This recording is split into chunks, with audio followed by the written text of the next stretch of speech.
Então agora eu vou falar com vocês sobre intervalos de confiança. E a base dessa aula, como eu falei na live, né, é a noção do teorema central do limite. E se você tiver alguma dúvida com esse conceito, eu recomendo que você volte e dê uma estudada no TCL antes de entrar em detalhes numa aula como essa aqui de hoje. E eu vou tentar motivar intervalos de confiança com um problema. E o problema que eu vou colocar aqui é que a gente vai querer saber qual é a prevalência de Covid-19 na população brasileira. Isso é um estudo que foi feito. Então eu vou chegar meio que no resultado do estudo, só para motivar para vocês o que é um intervalo de confiança, porque ele é bem interessante. E eu vou colocar aqui uma hipótese, onde a minha hipótese é a seguinte: o Brasil já chegou na imunidade de rebanho. A imunidade de rebanho é algo que ocorre quando mais ou menos não, mas quando uma fração grande da população carrega os anticorpos do vírus, né? Tipo, se 50% da população carregar os anticorpos de Covid, a taxa de transmissão cai para próximo de 1, não necessariamente para baixo de 1, mas ela cairia para próximo de 1. E a gente estaria numa situação muito próxima da imunidade de rebanho. Tem que ser um pouco acima de 50%, mas vamos manter aqui os 50% só pelo exemplo. E eu quero assumir isso. Eu vou assumir que a gente está bem e que já está na imunidade de rebanho. Mas como é que eu verifico se isso é verdade? Então, nossos dados eles vão ter a seguinte forma. E o nosso problema é estimar Covid-19 com alguma confiança. Existe uma população, que eu meio que representei como essa faixa aqui em cima.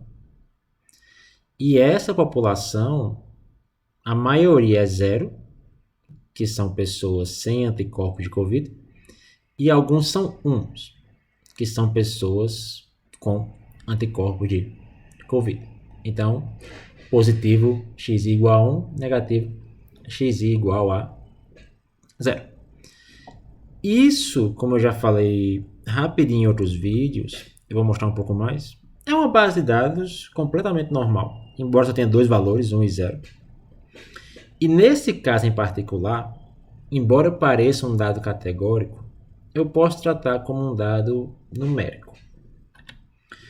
Porque quando eu computar a média desses números, e aqui eu tenho a estimativa da média, que eu vou chamar de P, de prevalência, probabilidade, que vai ser o meu x barra, que é a média, eu vou somar xi e dividir por n para os meus n elementos de uma amostra que eu vou tirar do Brasil. Né? Observe aqui o seguinte. Quando o caso é positivo, eu vou somar 1, 2, 3, talvez um 4 aqui, né? E quando o caso é negativo, eu vou somar 0. O número de positivos dividido por n é literalmente a fração de positivos. E isso é uma média. Note que eu estou chegando no mesmo lugar pela definição da média. Soma dividido por n. Então isso aqui é uma média de um dado chamado um dado de Bernoulli, que vem desse 1 e 0. Além dessa média, eu posso computar para uma amostra de tamanho n.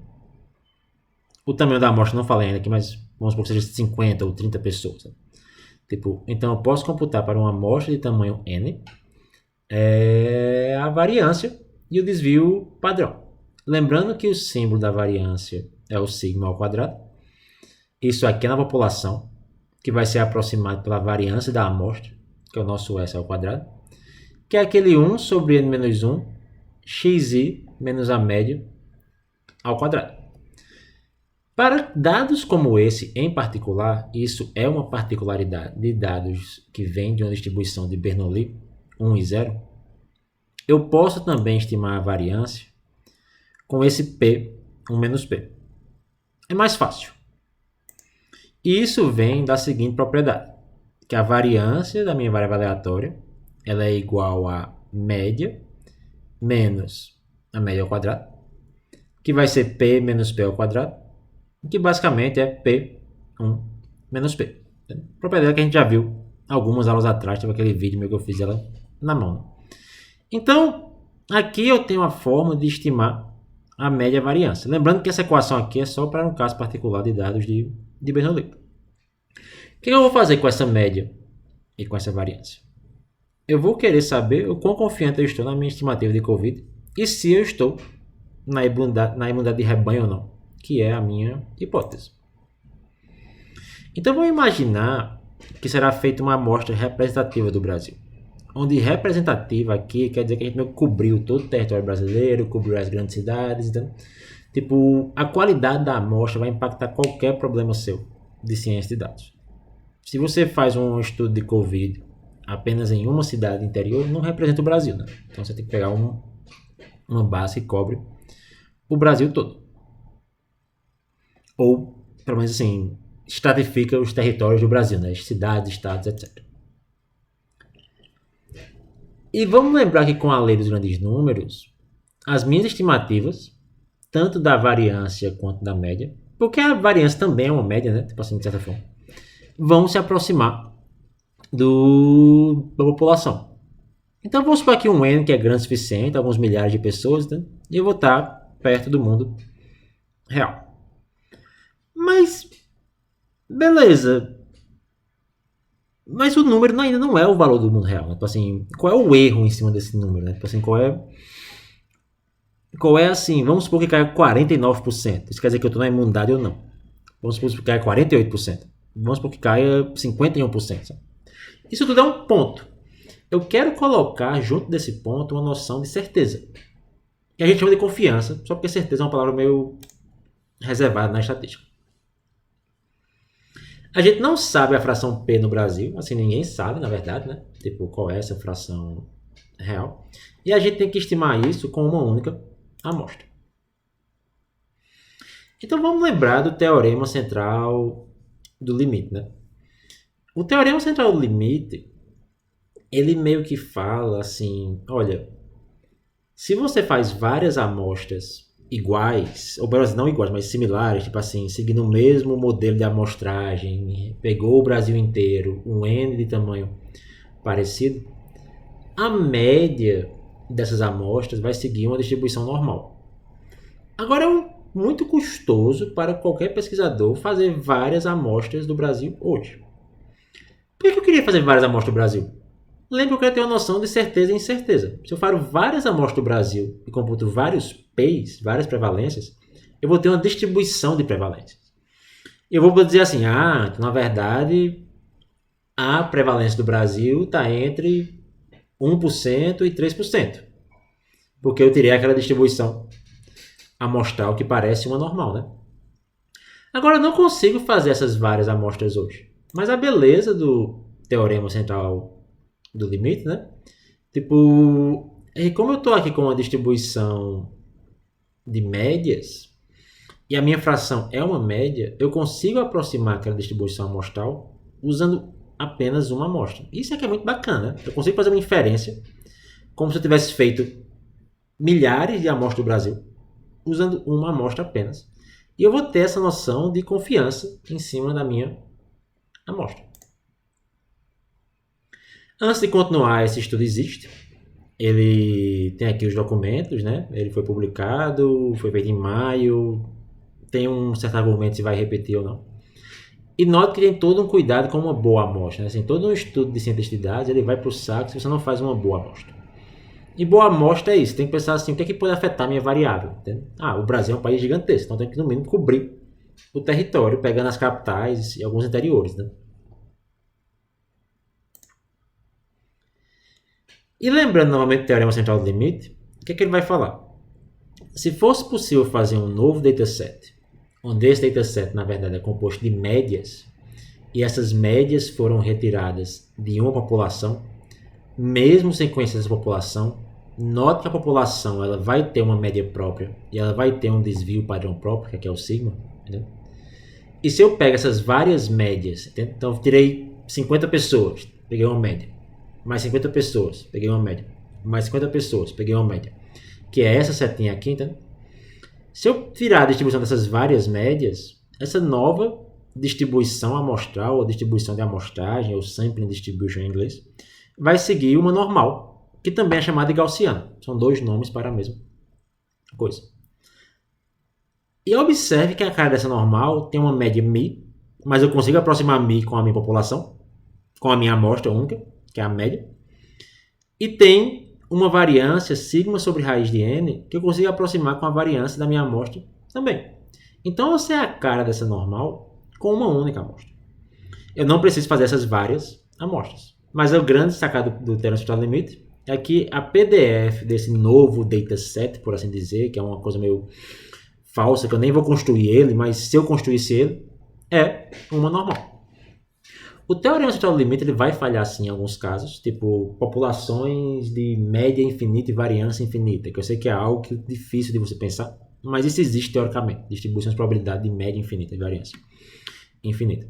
Ou quando os dados não são independentes. Mas no mundo de CD, a gente vai assumir que ele sempre vai dar certo. Embora que na lista tem algumas perguntas. Na lista da prova, que é aquela aberta que eu passo na live, tem algumas perguntas para quebrar o TCL na prática. Aí você fica assim, mas espera aí, você tá voltando pro TCL e, tipo, cadê o problema do Covid, né?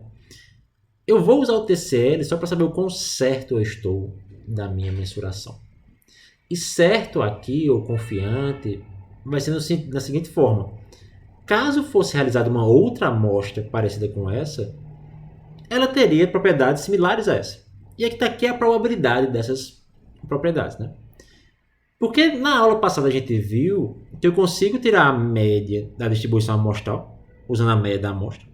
Eu consigo aproximar a variância da distribuição amostral, usando a variância da amostra dividido por n. E eu consigo computar o desvio padrão da distribuição amostral, tirando raiz da variância. Basicamente S sobre raiz de n, ou sigma sobre raiz de n. Aqui. Então eu sei exatamente qual vai ser a cara dessa normal. E eu sei isso com uma única amostra, como eu já falei. Eu sei que está ficando repetitivo, mas é sempre bom lembrar disso. Né? Vai ser muito repetitivo essa aula, mas eu vou voltar para o Covid já. E a distribuição normal, ela é bacana, ou gaussiana, se você chamar de gaussiana, porque ela é muito bem caracterizada. Né? E sabemos essa distribuição amostral sempre vai ser uma normal, porque a gente está com média finita e variância finita. Uma coisa bacana da distribuição normal, já que ela é muito bem caracterizada, ela tem essa forma de sininho aqui, ela é simétrica, né? Tipo, ser simétrica quer dizer que, basicamente, eu boto uma reta aqui na mediana, tipo, 50% dos casos vai estar para cá e outros 50% vai estar para cá, entende? E eu tenho esse crescimento e esse decrescimento com uma taxa bem parecida. E aqui eu vou ter uma normal centrada numa média qualquer. Eu só fiz dizer aqui que a média é 0, mas poderia ser uma média qualquer, entende? Eu sei que 95% dos valores eles estão dentro dessa faixa aqui. O que é essa faixa aqui? Essa faixa é 1,96 multiplicado pelo desvio padrão. Isso vai ser para qualquer gaussiano, porque ela é simétrica, ela tem essa cara. Tipo assim, você pode ver isso em Python. Aqui eu tenho um código Python que você pode aplicar com μ e com sigma, que é a média do desvio padrão. Você pode criar uma normal em SciPy. Você pode dizer o que é a média, o que é o desvio padrão. E quando você mandar imprimir a CDF, que é a fração de números menores do que a média menos 1,96 vezes sigma, ou a fração de valores maiores, que é 1 menos a CDF, de μ mais 1,96 vezes sigma, isso aqui vai dar muito perto de 2,5%. Vai dar um 2,49999, alguma coisa, porque não é tão exato. Mas assim, eu sei onde cai esses 95% dos casos para uma distribuição normal. E 95%, 99%, se eu quiser usar aqui, entende? Depende muito do valor que você quer usar. É o que eu digo que é provável. Entende? Uma coisa com 95% de chance, ela é bem provável. Uma coisa com menos que 95% de chance, ela parece ser rara. Então eu vou usar esse 95% para testar uma hipótese. Porque se os 50% da imunidade de rebanho estiver nessa faixa da distribuição amostral, Eu falo, não, tem uma chance da gente estar na imunidade de rebanho. Se tiver fora, eu falo, tem uma chance, mas é menos que 5%. Porque na estatística, na ciência de dados, na probabilidade, sei lá, na ciência de dados é probabilidade não, mas na estatística, na ciência de dados, tudo tem chance. Nada é exato. Entende? Então existe uma chance de a gente errar ou acertar. Só que a gente consegue usar a distribuição amostral, que tem uma cara muito bem feita, que é uma normal, para dizer essa chance, né? E para brincar com essa chance. E é isso que é o bonito, assim, o que é o interessante, né? Tipo, sem saber a população, eu consigo falar de chance, usando a distribuição amostral.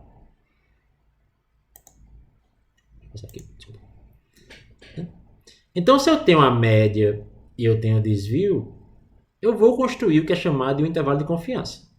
E o intervalo de confiança nada mais é do que aquele valor média menos 1,96 desvio sobre raiz de n, média mais 1,96 desvio sobre raiz de n. E eu vou voltar para o Covid já. Você pode usar 2 no dia a dia para meio que chutar da sua cabeça assim uma coisa mais fácil, ou num cálculo de guardanapo assim, entende? Não precisa ser 1,96 não, ser tão exato, sabe? O que importa é que assim, você vai criar um envelope, que é essa região escura aqui, onde esse envelope é onde cai boa parte dos casos que você espera. Boa parte dos casos que você espera quer dizer o quê? Se fosse feita uma outra amostra, eu esperaria que ela ficasse aqui dentro, porque a distribuição amostral tem essa cara. Então é muito raro para uma outra amostra cair aqui ou aqui.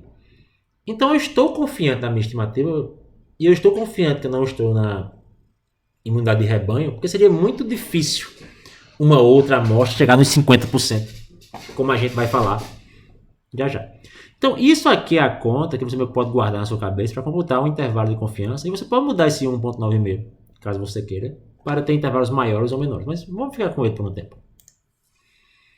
Então vamos finalmente voltar a falar da famosa imunidade de rebanho, né? Você está perdido onde eu vou chegar, mas agora eu voltei para os dados, agora eu voltei para a Covid. Então, teria que ser mais do que 50% da população soro positivo ou prevalente, e eu quero saber se eu estou lá. E talvez o estudo de Pelotas, ele pode achar um número muito baixo, devido ao acaso, né? É tudo amostra, e ele pode achar um número muito alto, devido ao acaso também. Mas a distribuição amostral ajuda a gente a dizer que seria difícil isso acontecer. Mas sim, é possível porque tudo é probabilístico. Então a lei dos grandes números e o teorema central do limite me ajudam a capturar esse acaso, essa chance, essa probabilidade. Quão confiante eu estou nessa minha estimativa? Quando a UFPEL divulga o resultado deles, que está aqui nesse site abaixo, o que eles falam é o seguinte: a prevalência no Brasil, isso foi em maio, se eu não me engano, é de mais ou menos 2%. E existe uma margem de erro entre 1,7% e 2,1%. Isso aqui é um intervalo de confiança. Talvez eles não usaram essa fórmula, porque tem várias definições de intervalo de confiança, mas todas capturam a mesma ideia. Tipo, olha, com 95% de chance, ou melhor, vamos falar de outra forma, né, que intervalo de confiança é muito difícil de interpretar. Caso você realizasse uma outra amostra desse mesmo tamanho, com 95% de chance, porque eu aproximei a distribuição amostral, né, as médias estariam aqui. Para pensar o que isso quer dizer, né? Que só tem 5% de chance da média dar fora desse lugar. Então, é muito raro que a gente esteja dentro da imunidade de rebanho. Mas parece meio roubado, né? Não é roubado, porque a lei dos grandes números me falou que essa aproximação aqui é boa. O teorema central do limite me falou que outras amostras vão seguir uma normal. Então, o melhor estimativo que eu tenho agora é que, caso fosse feita uma outra amostra hoje, ela cairia nessa faixa e não cairia nos 50%. Embora tenha uma chance de cair em 50%, mas ela é muito, muito, muito rara. E é isso que a gente usa para testar a nossa hipótese, entendeu? De certa forma. Olha, estamos na imunidade de rebanho, o nosso IC é 1.7 e 2.1. Parece que não. Entendeu? Porque o 50% vai estar mais ou menos aqui. Olha quão raro seria o 50% nessa distribuição amostral. E eu aproximei essa distribuição amostral usando os meus dados. E ela quer dizer assim, com outras amostras do mesmo tamanho, eu não esperaria 50%. Seria muito esquisito ou estranho cair nesse 50%. Então a gente não está nem perto, eu não estava nem perto em maio, da imunidade de rebanho. Que é voltando para o problema inicial de pelota. Que é tipo assim, a gente não consegue fazer essas várias amostras, mas eu consigo dizer qual seria a cara delas, via o teorema central do limite, né? E eu consigo dizer que caso fosse feito um outro estudo muito parecido com esse, o 50% seria muito, muito raro. Então você pode falar uma frase como essa, com base na minha amostra, que foi o melhor que eu fiz, porque você vai argumentar como você fez a amostra, entende? Tipo assim, representei o Brasil todo, peguei capitais, peguei 250 pessoas por cidade, que eles fazem isso, sabe? Então eu peguei uma base boa do Brasil. Eu estimei uma prevalência de 1,9%. E o intervalo de confiança é entre 1,7% e 2,1%. Esse intervalo de confiança, ele pega 95% dos valores da distribuição amostral, que é aquela normal. Então, números além disso são muito raros. Então, outros experimentos com essa mesma cara, muito provavelmente tem que cair entre 1,7 e 2,1. Então, existe menos do que 5% de chance de um outro experimento feito similarmente hoje ter esse 50% da imunidade de rebanho. E observa que isso aqui começa a ligar o mundo de ciência de dados com o mundo de ciência, no geral. Então, ciência tem a ver com testar hipóteses. Eu vou falar um pouco mais sobre isso em outro vídeo. A estatística nos dá uma ferramenta de testar hipóteses. Não é perfeita. Tem falhas, embora a gente não cubra muitas dessas falhas aqui em CD. Mas eu acabei de mostrar com dados que seria muito raro eu estar na imunidade de rebanho. Alguém pode argumentar que a coleta foi mal feita. Então, ok, a coleta foi mal feita. Mas é o melhor que eu fiz e eu argumentei que ela foi bem feita. Por que ela foi mal feita? Começa uma discussão, um debate. Ah, não, tá bom, concordo. Sua coleta foi bem feita. Então tá aqui o intervalo de confiança. E tá aqui o que eu esperaria caso fosse feita uma outra amostra hoje. É uma inferência sobre outras amostras da mesma abordagem de coleta, da mesma população. Aí você fala, nossa, Flávio, que história longa, né? Tipo, tudo isso só para dizer que a gente não está na imunidade de rebanho. Não, tudo isso é para fazer boa ciência, gente. Tudo isso é para fazer boas discussões. Entendeu? Porque embora o intervalo de confiança da chato de entender, ele tem garantias, que é a lei dos grandes números e o teorema central do limite. Eu mesmo já errei várias vezes ao tentar explicar o que é um intervalo de confiança, mas pensem em experimentos. Pensem assim, olha, o problema é que interpretar é difícil. A ideia é, olha, se eu fizer uma outra amostra parecida com essa, tá aqui onde eu espero que o valor caia. Entendeu? E eu não espero um valor tão extremo quanto esse. O que eu vou dizer basicamente? Que é um outro experimento feito nas mesmas condições, coleta de dados similar, com o mesmo tamanho de amostra, etc. Tem o seu valor esperado, que é a média, dentro do meu intervalo de confiança com 95% de chance. Eu posso fazer 90% de chance, 99%, etc. Mas a ideia sempre é a mesma. Então, o que eu faço com esse 95% de chance? Tudo que é raro fora dele é rejeitado. Que é basicamente rejeitar a hipótese. Tipo, olha, é muito esquisito 50%. Na verdade, é muito esquisito 3%. É muito esquisito 4%. Entendeu? Tipo, o mais provável é que a gente está realmente entre 1,7% e o 2,1%. E isso meio que mostra o que é o intervalo de confiança.